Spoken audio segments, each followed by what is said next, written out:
Санкции и нестабильность курса рубля привели к тому, что россияне начали отдавать предпочтение отечественным производителям. В Айхальском ГОКе Мирнинского района наряду с импортным оборудованием и спецтехникой успешно эксплуатируют и отечественные аналоги – надежные, качественные и, что немаловажно, доступные по цене. Однако не во всех цехах комбината можно отказаться от использования импортной техники или оборудования. Тему продолжит Оксана Мезенцева. Уже как 4 года новые автобусы в автобазу комбината по разным причинам не закупаются. Старые выходят из строя по возможности, чтобы не сорвать завоз на предприятие работников, на линию выходят дежурные автобусы. Вообще вопрос о замене автобусного парка неоднократно поднимался представителями трудовых коллективов на различных собраниях.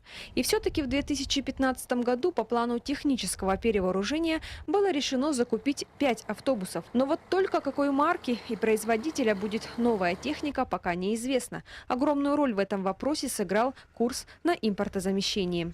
Сейчас объявлен конкурс, и 5 автобусов будут закуплены нам точно в этом году. Но вот в прошлом году мы выбрали автобусы «Века», технический отбор состоялся, но в данный момент этот автобус попадает под программу импортозамещения в связи с известными политическими событиями. И это будет уже, скорее всего, такой автобус окупаться не будет. Относительно закупок отечественных автобусов ничего против не имеем. Посмотрите, по всей России у нас ездят же ЛиАЗы, Нефазы, МАЗы, минские те же.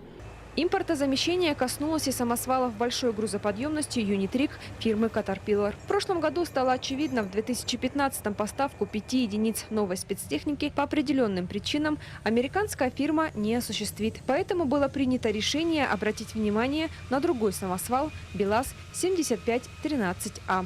Сегодня в целом Айхальский ГОК, несомненно, держит курс на импортозамещение. Ведется поиск отечественных аналогов импорту, рассматриваются различные предложения.